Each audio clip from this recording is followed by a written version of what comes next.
Okay, this game is called emotion sorting. So you're gonna take the 5 emotions and lay them out like that. And then you take these white cards and you shuffle them up, which they're already shuffled, but do a little shuffling. And then you would just lay them out, kind of like a memory game. So I'm not gonna do them all, but just to get the point across, just lay them out, and then the students take turns one at a time going around in a circle, and they'll draw a card, and it has either a word or a face that have emotions that would go and match with one of these cards. So like for happy, they can put it in the group joy, and this one would be anger or angry, and they put it in that one. So they just go around in a circle, take turns. They can also use their other players to help. They're not really playing against each other, it's more like teamwork. So if they don't know where a certain word or emotion like face would go, they can ask for help and then decide together. And they just keep playing until all the white cards are placed in the different categories. Okay, so for this activity, this is just more of a craft activity for the students to do together to make something that they can take home to help them. So these are calming bottles. I made one already kind of as an example, and this can help the students when they're overstimulated in any way, or if they're anxious, too excited, angry, whatever. It just kind of helps them calm their emotions and regulate them. So I'm going to show you how to make them. First of all, with this one, we're going to fill it 3/4 of the way with water.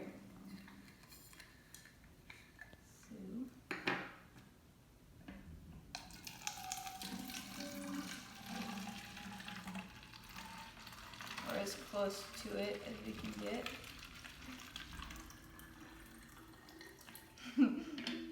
That works. Okay.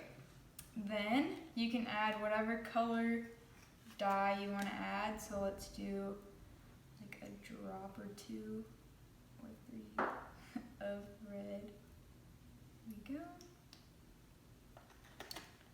And then they get to add any type of like extra fun stuff in there. So here are just a couple options of things to throw in.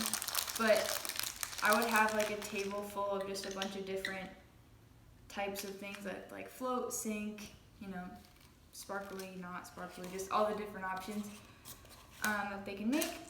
So let's just do a couple of these. Oops. Fine. And I'm not going to do any of these right now. And then once they fill it with everything they want to fill it with, let me put these in. Then you add the rest of it you add oil to the rest of it. So we're going to add this. And you usually want to add it all the way up with oil so that there's no like air left in it.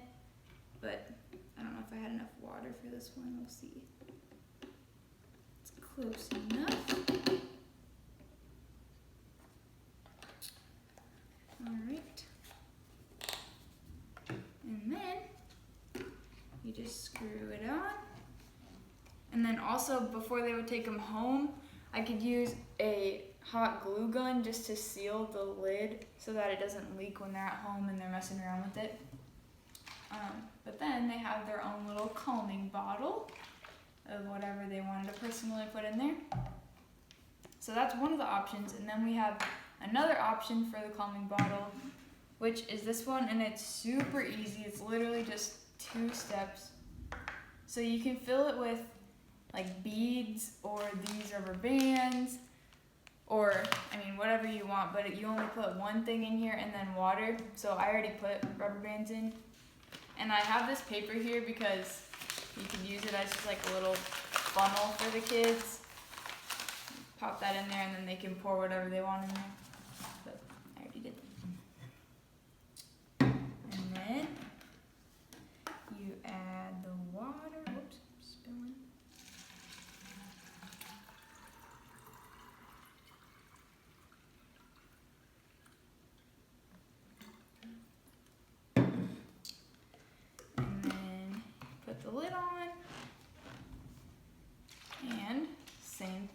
just have this little calming bottle they can mess around with. And then one additional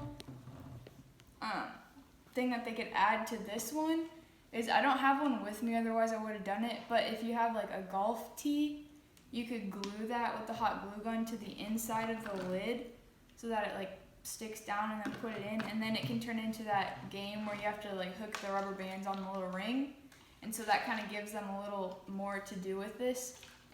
So yeah, those are the 2 calming bottles. Okay, so this next game is called Quick Dice. So for this one, you can put the students in groups of 4 or 5, just so that there's not too many students in a group and a lot of dice going everywhere. So then for this, each player has 1 die on their own, and they're not playing against each other, they're just playing like by themselves. And so this is like the key.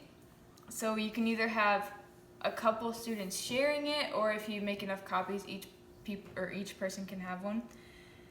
So what they do then, they roll the die, and then whatever it lands on, they have to do that action. So like this landed on 1, so then I would touch my nose.